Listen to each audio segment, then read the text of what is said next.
अगर आप तैयारी कर रहे हैं कॉम्पिटिटिव एग्जाम्स की तो इस वीडियो को अंत तक जरूर देखें।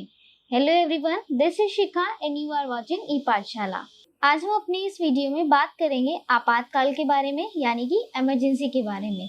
भारतीय संविधान में इमरजेंसी लगाने के बारे में बहुत सारे विधान दिए गए हैं। क्या क्या विधान है, इमरजेंसी कब और क्यों लगाई जाती है, इसके प्रकार क्या हैं, ये सब हम इस वीडियो में डिस्कस करेंगे।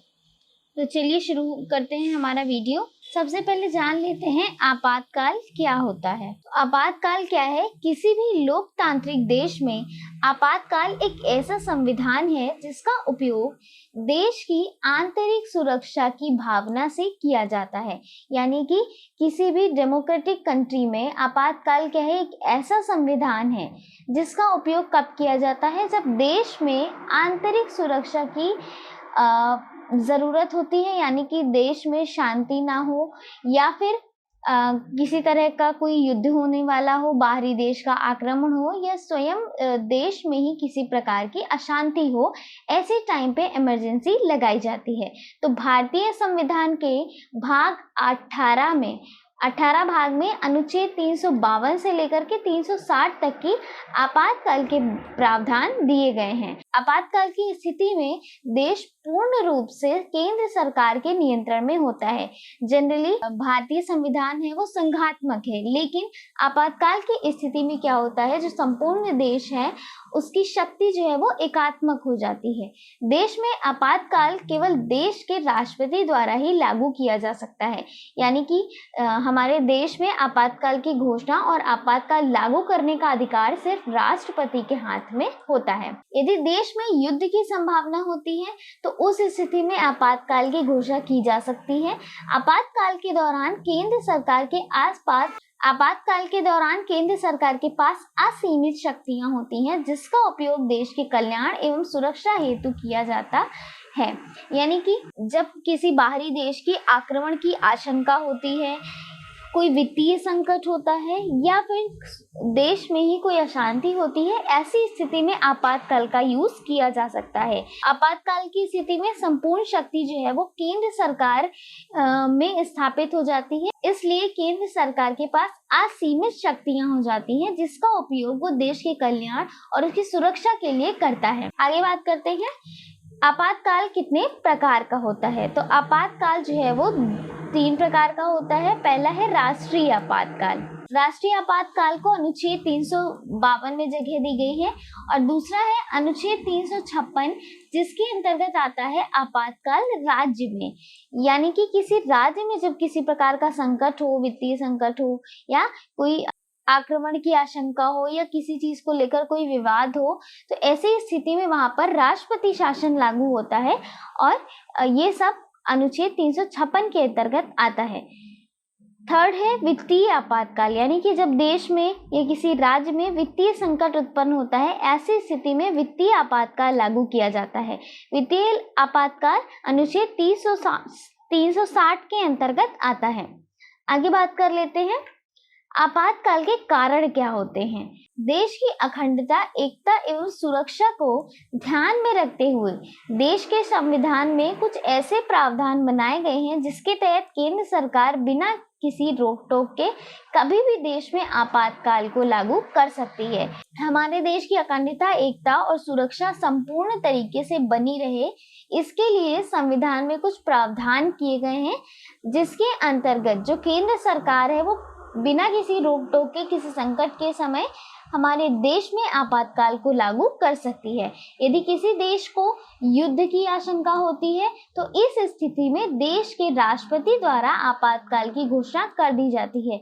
यानी कि अगर किसी भी देश की सरकार को लगता है कि वहां पर युद्ध की स्थिति बनी हुई है तो वहां का राष्ट्रपति जो है वो आपातकाल की घोषणा करता है। भारत एक संसदीय लोकतंत्रात्मक देश है, जिसके कारण किसी भी देश से युद्ध करने से पहले संसद में बिल पास कराने की आवश्यकता है। यानी कि भारत जो है वो एक लोकतांत्रिक देश है और यहाँ पर संसद लोकतांत्रिक देश है, तो यहाँ पर किसी भी देश से युद्ध करने से पहले कुछ संसद में बिल पास कराने होते हैं, कुछ कानून पास कराने होते हैं।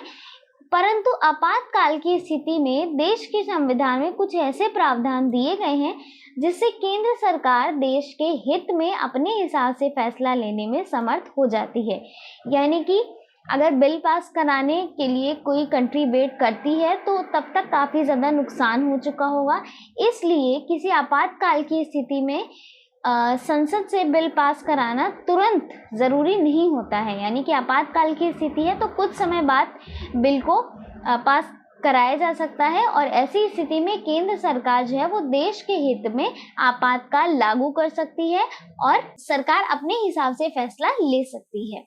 वित्तीय आपातकाल के दौरान केंद्र के कार्यकारी अधिकार विस्तृत हो जाते हैं जिससे वह देश के किसी भी राज्य को उपयुक्त वित्तीय आदेश जारी कर सकता है।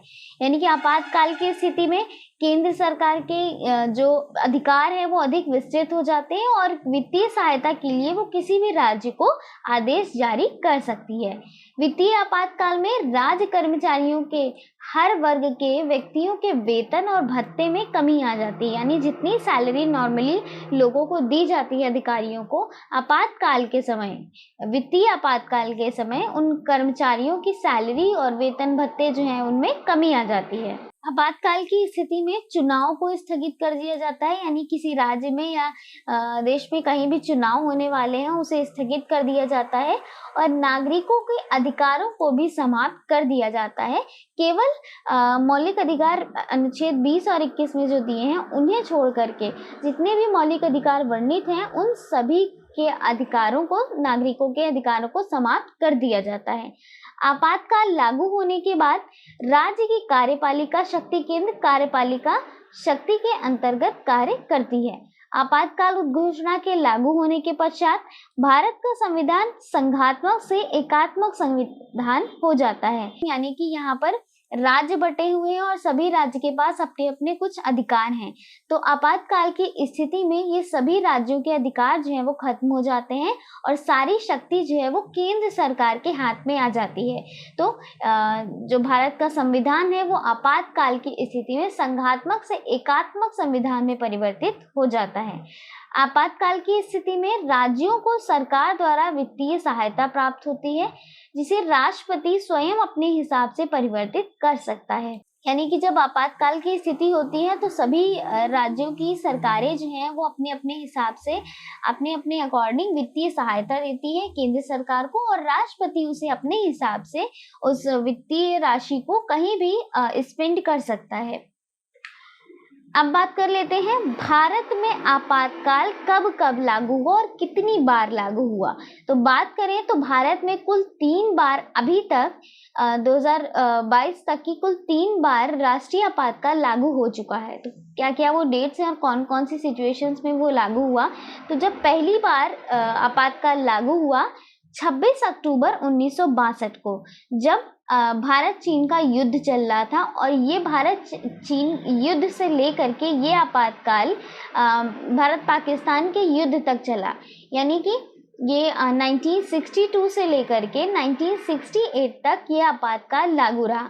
तो सर्वप्रथम 26 अक्टूबर 1962 को आपातकाल लागू हुआ और राष्ट्रीय आपातकाल लागू हुआ और तब से लेकर के यानी कि 26 अक्टूबर से लेकर के 10 जनवरी 1968 तक, जब तक भारत चीन का युद्ध चल रहा था और भारत पाकिस्तान का भी युद्ध हुआ बाद में, तो अनुच्छेद 352 के तहत राष्ट्रीय आपातकाल लागू किया गया था। इस दौरान देश में गंभीर संकट उत्पन्न हुआ जिसके कारण युद्ध जैसे हालात बने हुए थे। दूसरी बार 3 दिसंबर 1971 में दूसरी बार राष्ट्रीय आपातकाल लागू हुआ। जब दूसरी बार राष्ट्रीय आपातकाल लागू हुआ तो ये 3 दिसंबर को शुरू हुआ था।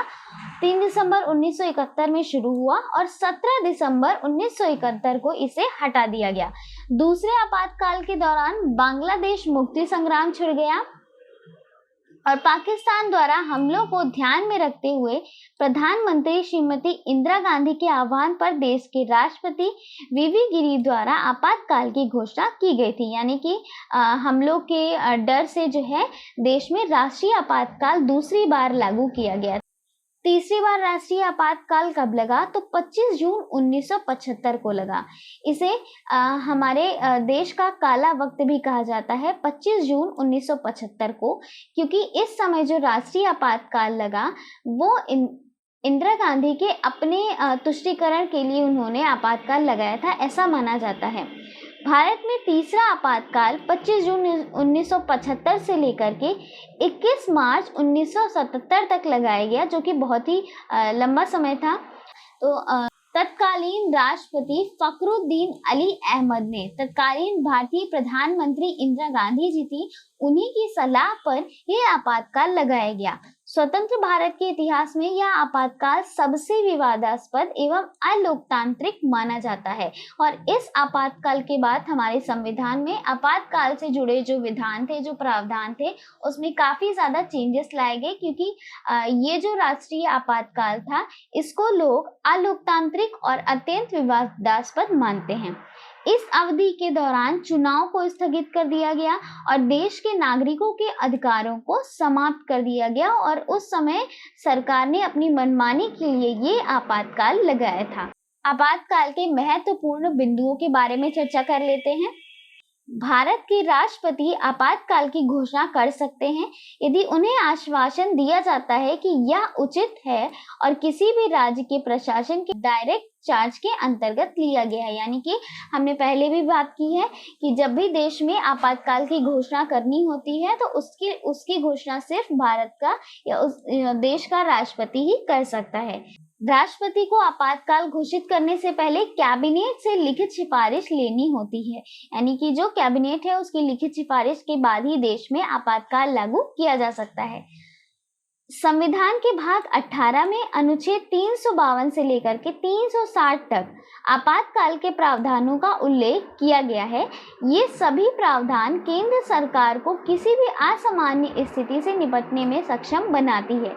यानी कि आपातकाल का प्रावधान जो है वो संकट के समय केंद्र सरकार किसी भी असामान्य स्थिति से आसानी से निपट सके और उससे निपटने में सक्षम हो सके, इसके लिए भारतीय संविधान के भाग 18 में अनुच्छेद 352 से लेकर 360 तक के आपातकाल का प्रावधान किया गया है।